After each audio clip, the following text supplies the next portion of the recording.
कथा क्षितिज प्रस्तुत करता है राधा कृष्ण की अलौकिक प्रेम कहानी ब्रह्मवैवर्त पुराण का एक दिव्य आख्यान। धीमी मधुर संगीत की धुन शुरू होती है।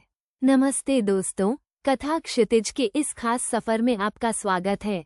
आज हम आपको एक ऐसी प्रेम कहानी के सागर में ले चलेंगे जिसने सिर्फ भारत को ही नहीं बल्कि पूरी दुनिया को अपने अद्भुत रंग में रंग दिया है। ये कहानी है प्रेम के चरम, भक्ति की पराकाष्ठा और आत्मा के परमात्मा से मिलन की। ये कहानी है राधा और कृष्ण की। हमारी आज की यात्रा हमें सीधे ब्रह्मवैवर्त पुराण के पन्नों में ले जाती है, जहां इस दिव्य प्रेम का विस्तृत और अद्भुत वर्णन मिलता है। ये कोई साधारण प्रेम कथा नहीं है, बल्कि ये उस प्रेम का प्रतीक है जहां दो आत्माएं एक दूसरे में इस कदर विलीन हो जाती हैं कि उनका अलग होना असंभव सा लगने लगता है। ब्रह्मवैवर्त पुराण के अनुसार राधा साक्षात कृष्ण की आह्लादिनी शक्ति हैं। वे केवल एक प्रेमिका नहीं बल्कि कृष्ण की आत्मा का ही एक हिस्सा हैं। ये वर्णन हमें बताता है कि जब कृष्ण ने सृष्टि की रचना का विचार किया तो उन्होंने अपनी आंतरिक शक्ति के दो भाग किए, एक कृष्ण के रूप में और दूसरा राधा के रूप में। इस तरह राधा और कृष्ण एक ही तत्व के दो अविभाज्य अंग बन गए। कल्पना कीजिए उस ब्रज भूमि की जहां कृष्ण अपनी बाल लीलाएं करते थे, गोप गोपियों से घिरे, अपनी मुरली की धुन से सबको मंत्रमुग्ध कर देने वाले कृष्ण, और उन्हीं के बीच एक ऐसी दिव्य आत्मा जो कृष्ण के लिए ही जीती थी, कृष्ण के लिए ही गाती थी, वो थी राधा।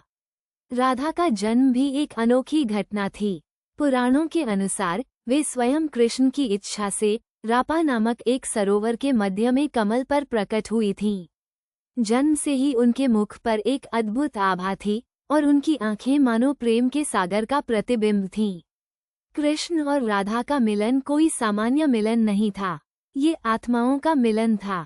उनकी प्रेम कहानी में वासना का कोई स्थान नहीं था, केवल शुद्ध, निस्वार्थ प्रेम और अटूट भक्ति थी। जब कृष्ण मुरली बजाते थे तो राधा खींची चली आती थीं। ऐसा लगता था मानो मुरली की धुन सिर्फ राधा के लिए ही बजी हो और राधा का हृदय सिर्फ कृष्ण के लिए ही धड़कता हो। ब्रह्मवैवर्त पुराण राधा को कृष्ण की आह्लादिनी शक्ति के रूप में वर्णित करता है। इसका अर्थ है कि राधा ही वो शक्ति हैं जो कृष्ण को आनंद प्रदान करती हैं, जो उनके प्रेम का अनुभव कराती हैं। उनके बिना कृष्ण अपूर्ण हैं और कृष्ण के बिना राधा। ये एक ऐसा संबंध है जहां मैं और तुम का भेद मिट जाता है और केवल हम रह जाते हैं। उनकी प्रेम लीलाएं सिर्फ खेलना कूदना नहीं थीं, बल्कि हर पल में एक गहरा आध्यात्मिक संदेश छिपा था। कृष्ण का राधा के प्रति समर्पण और राधा का कृष्ण में पूर्ण लीन हो जाना, ये भक्ति का सर्वोच्च स्वरूप है। जब कृष्ण ने इंद्र की पूजा का विरोध करके गोवर्धन पर्वत को उठाया तो राधा ने उन्हें प्रेरित किया। उनके प्रेम ने कृष्ण को अलौकिक कार्य करने की शक्ति दी। ब्रह्मवैवर्त पुराण हमें ये भी बताता है कि राधा और कृष्ण का प्रेम नश्वर नहीं था, बल्कि ये दिव्य था। ये केवल शरीर का मिलन नहीं, बल्कि आत्मा का परमात्मा से मिलन था।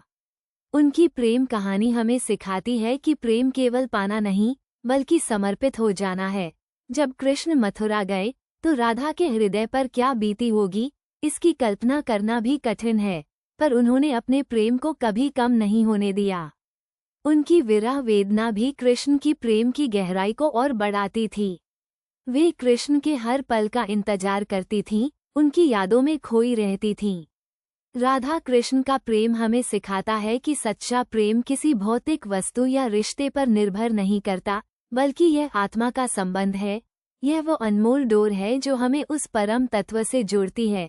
तो दोस्तों, ये थी राधा कृष्ण की वो दिव्य प्रेम कहानी जिसे ब्रह्मवैवर्त पुराण ने अपने पन्नों में अमर कर दिया है।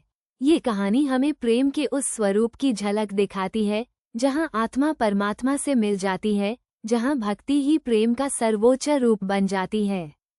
संगीत थोड़ा तेज होकर धीरे धीरे समाप्त होता है। कथा क्षितिज पर आज के लिए बस इतना ही। अगली बार फिर किसी नई अद्भुत कहानी के साथ आपसे मिलेंगे। तब तक के लिए प्रेम और भक्ति में डूबे रहिए। धन्यवाद।